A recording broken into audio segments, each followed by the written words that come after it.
Good morning, friends. It's Monday, November 16th, and we got through our big windstorm yesterday and woke up today finding that because of our governor's new regulations that through our East Michigan Conference office, Superintendent Brad has directed all of us to close our doors for in-person services and meetings for the next 3 weeks. So that means that for the next 3 Sundays, we won't be meeting here in person. But listen, these are days of opportunity, not days to fear and not days to be exasperated. Perhaps you remember the story of the early church in the book of Acts, and God powerfully fell on those folks, and everybody stayed in Jerusalem, and great things happened there, and the church expanded to a point. But then something else happened.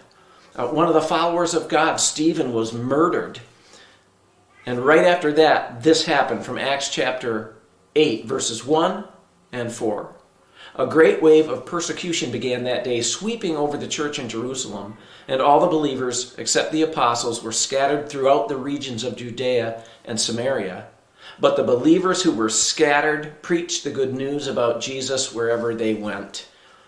Look, this is not a direct correlation to what we're going through right now, but we do gain some insights from this. It is when the church went out from its place, its normal place, its comfortable place, that Christianity began to overtake the world, the good news of the love of Jesus and the sacrifice of Jesus. And we find ourselves in a similar place. We can't come here together, but we can still be who we are in Jesus wherever we go, even if it's at home with 2 or 3 family groups, whatever they are suggesting and allowing right now for our safety's sake. I don't want you to lose heart.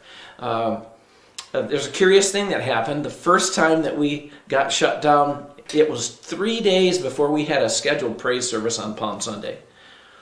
This time, it is 6 days away from our scheduled thanks service, gratefulness, this coming Sunday on the 22nd. But we know so much more. The Lord has allowed us to discover more technology and ways that we can participate together and do things together. We are still going to have a praise service. As far as what it's exactly going to look like, I'm not sure, but I will let you know. So stay tuned here for further posts.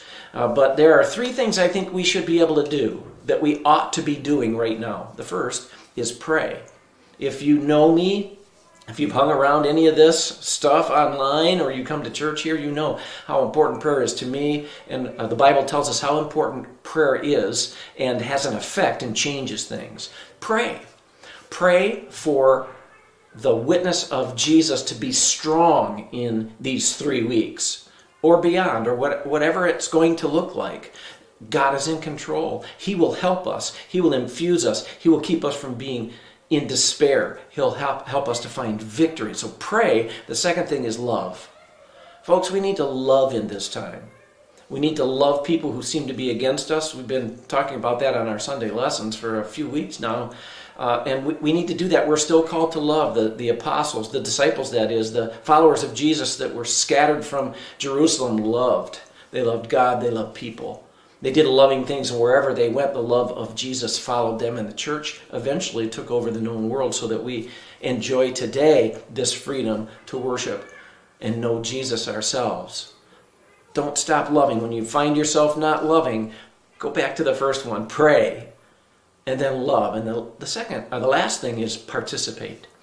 We have ways to bring things to you and to allow you to bring things to us. And we're going to tap all those resources, and I want you to stay tuned for updates. Probably even later today, I'll be able to relay to you some ways that you can still be a part of our thanks service this coming Sunday at 10:30 online at lfmchurch.net and on our Facebook page. There's no reason why we can't do it, and there are lots of reasons why we still need to do it. Look, go back and watch the 2 lessons this last Sunday, yesterday the 15th, and the week before on gratefulness. It's important, especially in this time when we feel pressed, that we continue to be grateful for the good God who does good things for us. Listen, hang in there.